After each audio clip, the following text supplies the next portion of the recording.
शांति। आज 2 दिसंबर 2021 के साकार मधुर महावाक्य हम सुनते हैं। मीठे बच्चे, आत्म अभिमानी बनने की प्रैक्टिस करो। जितना आत्म अभिमानी बनेंगे उतना बाप से लव रहेगा। आत्म अभिमानी बनने की प्रैक्टिस करो। जितना आत्म अभिमानी बनेंगे उतना बाप से लव रहेगा। प्रश्न है, देही अभिमानी बच्चों में कौन सा अक्ल सहज ही आ जाता है? उत्तर, अपने से बड़ों का रिगार्ड कैसे रखें, ये अक्ल देही अभिमानी बच्चों में आ जाता है। अभिमान तो एकदम मुर्दा बना देता है, बाप को याद ही नहीं कर सकते। अगर देही अभिमानी रहें तो बहुत खुशी रहे, धारणा भी अच्छी हो, विकर्म भी विनाश हो और बड़ों का रिगार्ड भी रखें। जो सच्चे दिल वाले हैं वे समझते हैं कि हम कितना समय देही अभिमानी रहे बाप को याद करते हैं। दिल सच्ची है तो अंदर में वो समझ जाते हैं कि हम देही अभिमानी रहकर कितना समय बाबा को याद करते हैं। गीत है, न वह हमसे जुदा होंगे। ओम शांति। ये किसने कहा? आत्मा ने कहा। न वह हमसे जुदा होंगे, न उनकी उल्फत दिल से निकलेगी। ये गीत में बाबा कहते किसने कहा? आत्मा ने कहा, क्योंकि तुम बच्चे अब आत्म अभिमानी बन रहे हो ड्रामा प्लान अनुसार। आधा कल्प देह अभिमानी बने, आधा कल्प तुम फिर आत्म अभिमानी बनते हो। अभी तुमको आत्म अभिमानी बनने की प्रैक्टिस करनी पड़े। बाबा घड़ी घड़ी कहते हैं, बच्चे अशरीरी भव, आत्मा अभिमानी भव। तुम बच्चे सामने बैठे हो और वह दूर बैठे हैं। ये जानते हैं कि हमको आत्मा अभिमानी बन बाप को याद करना है, बाबा की ही श्रीमत पर चलना है। इसको कहा जाता है श्रेष्ठ ते श्रेष्ठ मत। बाप के साथ बहुत लव होना चाहिए। अभी बाप कहते हैं, देह सहित देह के सब संबंधों को छोड़ो। आत्म अभिमानी बनने की बहुत बहुत प्रैक्टिस करनी है। शरीर तो विनाश होना है, आत्मा है अविनाशी।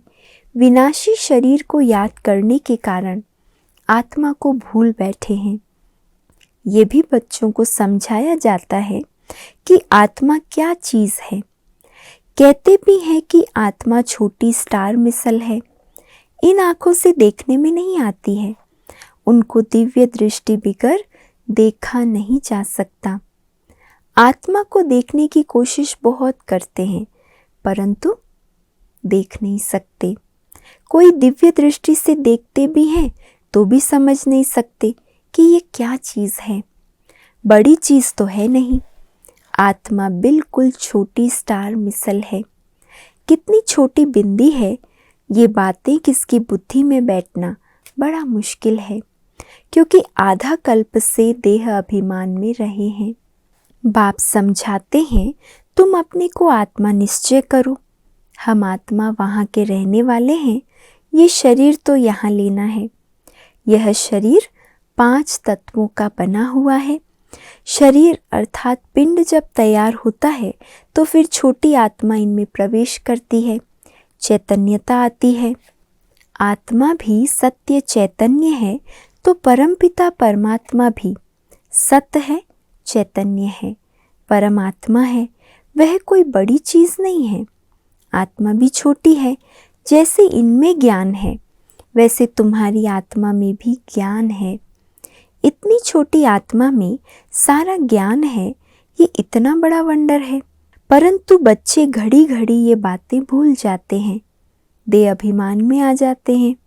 अभी तुम आत्माएं इस शरीर द्वारा विश्व के मालिक बनते हो, अर्थात गॉड गॉडेज बनते हो। बाप तो है गॉड फादर, परंतु भारत में इन लक्ष्मी नारायण को गॉड गॉडेज कहते हैं, क्योंकि इन्हों को इतना ऊंच बाप बनाते हैं। इस नॉलेज से देखो क्या बन जाते हैं। जो अच्छी रीति पढ़ाई पढ़कर इम्तिहान में पास होते हैं वह कमाई भी अच्छी करते हैं। जैसे दुनिया में कोई बहुत ब्यूटीफुल होते हैं तो उनको बहुत इनाम मिलता है, फिर कहते मिस इंडिया, मिस अमेरिका। शरीर के साथ वो लोग कितनी मेहनत करते हैं। सतयुग में तो नेचुरल ब्यूटी होती है कशिश करने वाली। सतो प्रधान प्रकृति से शरीर बनते हैं ना, वो कितना खींचते हैं। लक्ष्मी नारायण, राधे कृष्ण के चित्र कितना सबको खींचते हैं। वह भी कोई एक्यूरेट चित्र नहीं बनते हैं, वहाँ तो है ही सतो प्रधान, तो नेचुरल ब्यूटी रहती है। ये सब बाबा समझाते हैं। वो लोग गाते हैं हे पतित पावन, परंतु समझते कुछ भी नहीं। पुकारते भी ऐसे हैं जैसे बेसमझ। हे भगवान दया करो, रहम करो, परंतु भगवान क्या चीज़ है वह ज़रा भी पता नहीं। बाप को जाने तो रचना को भी जाने, इसलिए ऋषि मुनि आदि सब नेति नेति कहे गए। ये तो बिल्कुल ठीक। रचता और रचना को कोई जानते नहीं, अगर जान जाएं तो विश्व के मालिक बन जाएं।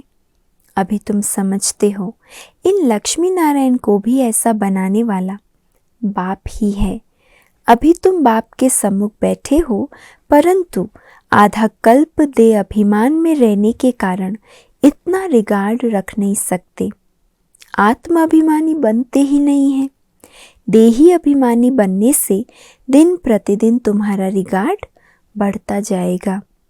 जब पूरे देही अभिमानी बनेंगे तो रिगार्ड भी रखेंगे, अवस्था भी सुधरती जाएगी, खुशी भी रहेगी। सारा मदार किस पर है? हमारी देही अभिमानी अवस्था पर।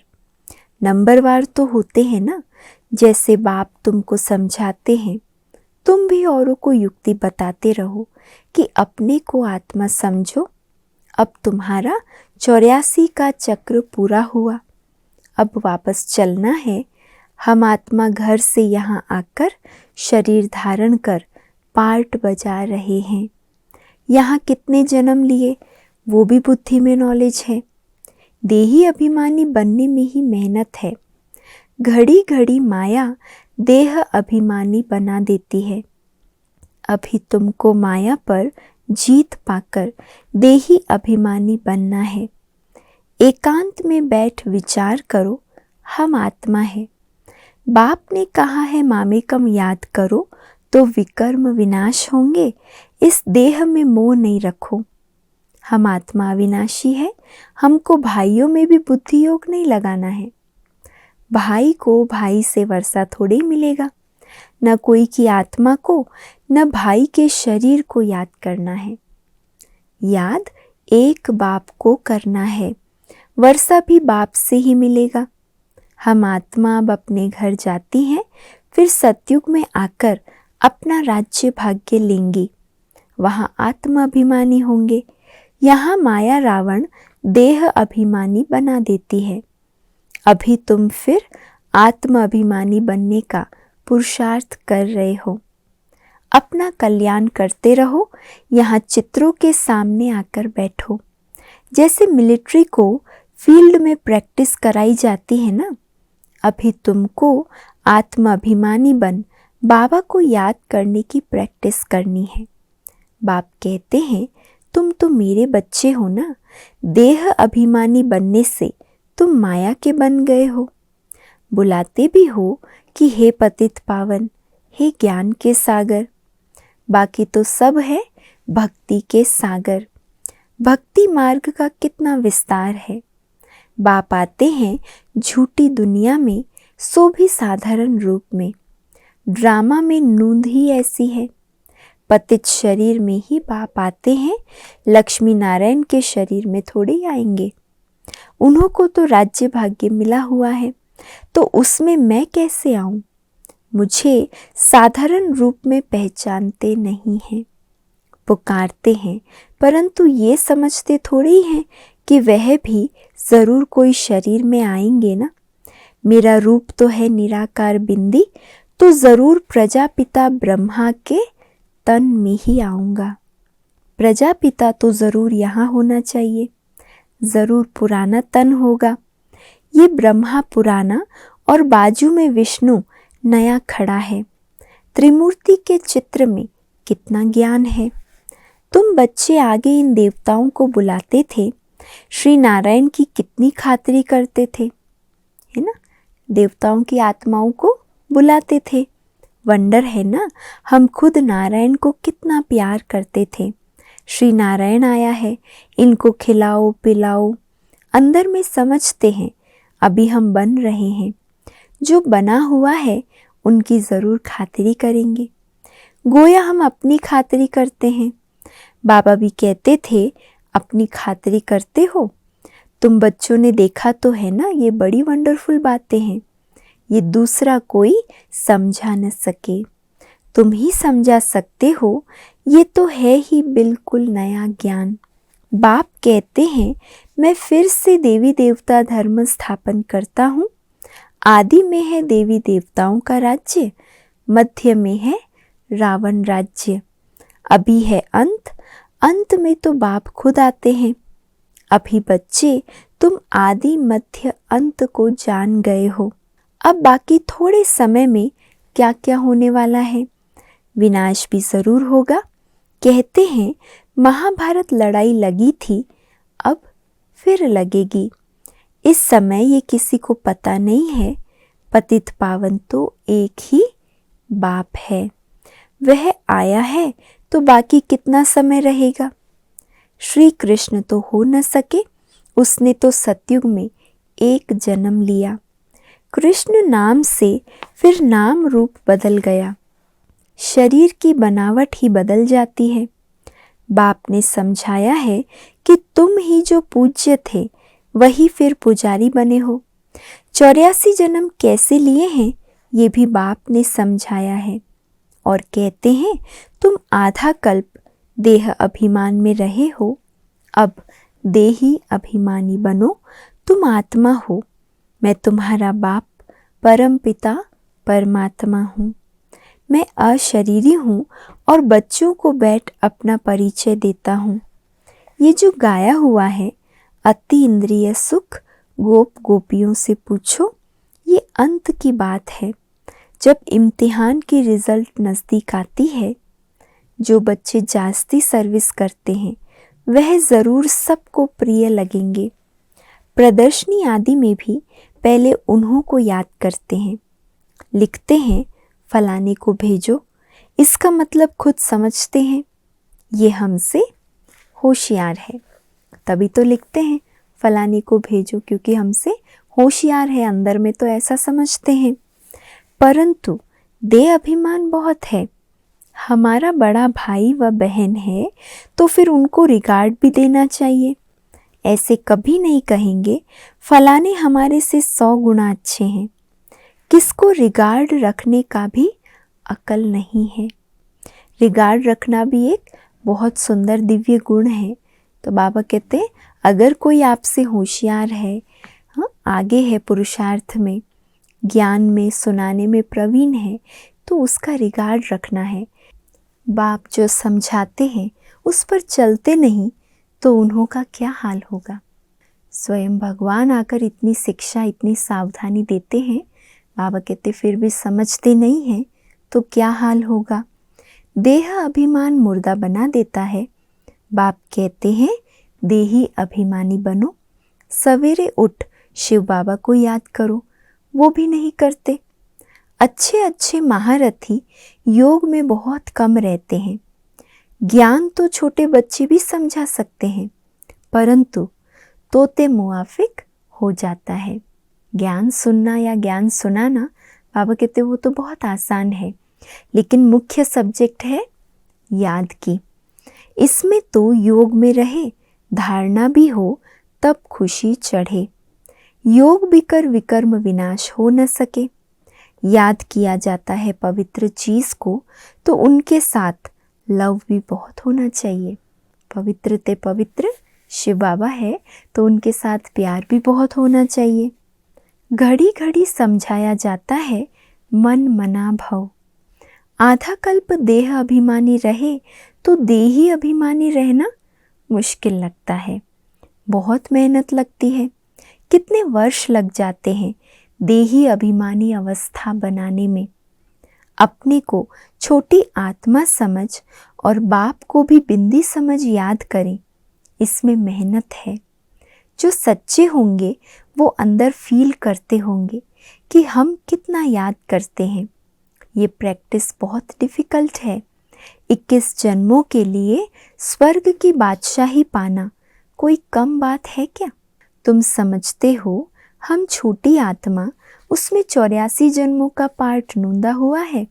आत्मा ही मुख्य एक्टर बनती है, आत्मा ही सब कुछ बनती है, परंतु देह अभिमान के कारण आत्म अभिमान गुम हो गया है। देह अभिमान हावी हो गया है, आत्म अभिमान गुम हो गया है। सबसे मुख्य प्रैक्टिस यही करनी है। यही भारत का प्राचीन योग भी मशहूर है। यही गीता है, सिर्फ उसमें नाम निराकार के बदले देहधारी देवता का लिख दिया है।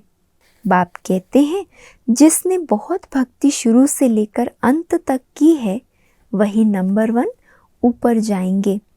तुमने भी बहुत भक्ति की है तो तुम बच्चों को भी कितनी खुशी रहनी चाहिए कि हमको बाप मिला है। बाबा हमें पढ़ा रहे हैं, हम इस पढ़ाई से विश्व का मालिक बनते हैं। अब बाबा की मत पर तो ज़रूर चलना चाहिए। बाप जो डायरेक्शन देते हैं, अगर कुछ उल्टा भी हो गया तो आपे ही सुलटा बना देंगे। राय देंगे तो फिर जिम्मेवार भी है। घड़ी घड़ी शिव बाबा याद पड़ता रहेगा, इसलिए ये बाबा भी सदैव कहते हैं कि तुमको शिव बाबा सुनाते हैं, हम भी सुनते हैं, तो ये डायरेक्शन देने वाला शिव बाबा है। हम उनके डायरेक्शन पर चलते हैं। कौन कह रहा है? ब्रह्मा बाबा कह रहा है हम भी शिव बाबा के डायरेक्शन पर चलते हैं। तुम भी उनको याद करते हो, ये भी उनको याद करते हैं। देह का अभिमान छोड़ दो, तुम कोई जौहरी दादा के पास थोड़े आए हो, तुम तो शिव बाबा के पास आए हो। ज्ञान सागर तो वह है ना, तुम आए हो शिव बाबा से ज्ञान अमृत पीने। अभी भी ज्ञान अमृत पीते रहते हो। रोज़ रोज़ ज्ञान सागर बाबा सुनाते रहते हैं, उनको ही याद करना है। बाबा ऐसे नहीं कहते कि भक्ति छोड़ो। जब ज्ञान की पराकाष्ठा आएगी तो आप ही समझेंगे कि यह भक्ति और यह ज्ञान है।